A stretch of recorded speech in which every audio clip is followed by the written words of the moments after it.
बिस्मिल्लाहिर्रहमानिर्रहीम। इस वीडियो में दिया जाने वाला वजीफ़ा महबूब को मोहब्बत में जुनूनी और पागल करने वाले लफ्ज़ पर मुश्तमिल है। ये ऐसे ताकतवर लफ्ज़ हैं, ऐसी ताकतवर अज़ीमत है कि महबूब को हर लम्हा हर वक्त आपकी मोहब्बत में तड़पाते हैं। इस कदर शदीद तड़पाते हैं कि महबूब को एक लम्हा भी सुकून नहीं मिलता। हर वक्त उसका दिल आपकी मोहब्बत में परेशान होता रहता है, कुढ़ता रहता है, सुलगता ही रहता है। इस वजीफ़ा इस अमल के करने के दो तरीके हैं। एक इसका छोटा तरीका है यानी सादा तरीका, और एक इसका बड़ा तरीका है। बेहतर है कि आप इस वजीफ़े को भी बड़े तरीके से करें। कई दोस्त अहबाब मैसेज और कमेंट करके अक्सर कहा करते हैं कि आप हमें बड़े तरीके बताएं ताकि हमें ज़्यादा शिद्दत और ज़्यादा तासीर मिले। तो इसीलिए मैं अब सोच रहा हूँ कि क्यों ना मुख्तलिफ़ वीडियोज़ में मैं आपको बड़े तरीके भी बताऊँ, लेकिन इसमें इस्तेमाल होने वाले वज़ाइफ सादा ही रहेंगे, ये बड़े नहीं होंगे। क्योंकि जो बड़े वज़ाइफ बड़े अमलियात हैं, इन्हें जब तक उस्ताद की निगरानी में ना सीख लिया जाए तब तक आप इनके असरात हासिल नहीं कर सकते, और उस्ताद की निगरानी में सीखे बग़ैर अगर करेंगे तो फिर बड़े अमल का नुकसान मिलेगा। तो इस सादा अमल के करने के लिए जो बड़ा तरीका है, इसमें हम हमेशा महबूब का इस्तेमाल शुदा बग़ैर धुला हुआ कपड़ा मंगवाते हैं। अगर महबूब का अंदरूनी कपड़ा मसलन बनियान वग़ैरह हो तो ज़्यादा बेहतर होता है, और अगर मुकम्मल कपड़ा ना मिले तो कपड़े का एक हिस्सा या काटा हुआ टुकड़ा वो भी काफ़ी होता है। लेकिन ये याद रखें कि जो कपड़ा आप मंगवाएंगे वो फिर वापस नहीं किया जाएगा। सादा तरीके में भी यही तरीक़ाकार इस्तेमाल किया जाता है, लेकिन इसमें अगर आपके पास इस्तेमाल शुदा कपड़ा मौजूद नहीं है तो फिर आप धुला हुआ साफ़ सुथरा कपड़ा भी इस्तेमाल कर सकते हैं। और सादा तरीके में अगर आपके पास महबूब का इस्तेमाल शुदा या महबूब का इस्तेमाल शुदा धुला हुआ कपड़ा मौजूद नहीं है तो फिर आप अपनी कमीज़, अपनी बनियान या अपना कोई भी कपड़ा इस्तेमाल शुदा बग़ैर धुला हुआ या धुला हुआ कोई भी इस्तेमाल कर सकते हैं, या उसका एक टुकड़ा आप काट के इस्तेमाल कर सकते हैं। अगर ये सब कुछ आपके पास मौजूद नहीं है तो फिर सादा तरीका इस्तेमाल करने के लिए आप कागज़ का एक छोटा सा कमीज़ बना सकते हैं। यानी कैंची से किसी भी तरीके से कागज़ को काट के उसका आप एक कमीज़ तैयार कर लें, जिसमें एक अगला हिस्सा बना हुआ हो और एक पिछला हिस्सा भी बना हुआ हो।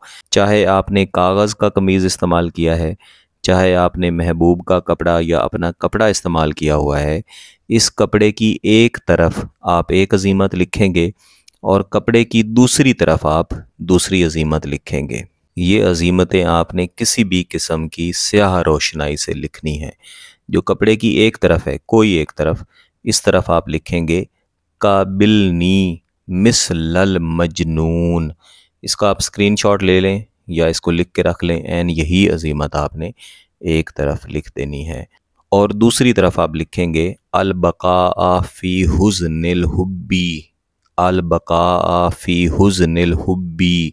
एन इसी तरीके से आपने लिखना है, और इसको लिखते हुए भी ये तसव्वुर रखना है कि महबूब आपकी मोहब्बत में जुनूनी हो जाए, पागल हो जाए, हर वक्त आपको तलाश करे।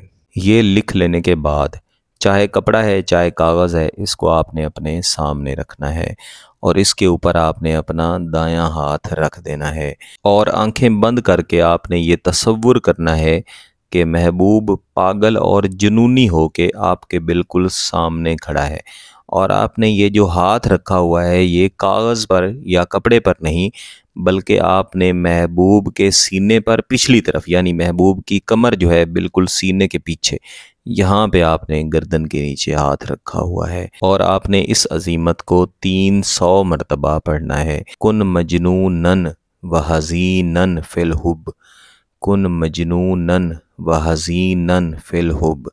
इसको आपने 300 मरतबा लाजमी पढ़ना है। 300 मरतबा से ज़्यादा भी आप इसको पढ़ सकते हैं। पढ़ लेने के बाद आप इस कागज़ या इस कपड़े के ऊपर दम कर देंगे। इसके बाद आप अपना हाथ उठाएं, इस कागज़ या कपड़े को अपने सामने रखें और महबूब का सिर्फ तसव्वुर करते रहें कि अब महबूब आपकी मोहब्बत में जुनूनी और पागल हो चुका है और आपके लिए हर लम्हा तड़प रहा है। इस कागज़ या इस कपड़े को लपेट के अपने पास रख लें और इससे अगले दिन ईशा की नमाज के बाद आपने इस कागज़ को या इस कपड़े को जलाना है। अगर ये कपड़ा बड़ा है यानी पूरी कमीज़ है, पूरी बनियान है, तो फिर आप इसको मुकम्मल तौर पे चाहे ना जलाएं, बल्कि इसके टुकड़े कर लें और किसी एक टुकड़े को आप जला दें। लेकिन ये याद रखिएगा कि आपने महबूब को दोबारा इस्तेमाल के लिए ये कपड़ा वापस नहीं करना, वरना इसके इस कदर शदीद नताइज मिलेंगे कि महबूब बिल्कुल ही मोहब्बत में पागल हो सकता है। ये बहुत ही शदीद अमल है, तो सोच समझ के सिर्फ जायज़ मकसद के लिए कीजिएगा। इसकी इजाज़त चाहिए तो गिला निसाब यूट्यूब चैनल को सब्सक्राइब कर लें, घंटी का बटन दबा दें और इस वीडियो को ज़रूर लाइक कीजिएगा। किसी बात की समझ ना आए तो वीडियो को दोबारा देखें, फिर भी समझ ना आए तो व्हाट्सएप पर रब्ता कर सकते हैं। बहुत बहुत शुक्रिया। अल्लाह हाफ़िज़।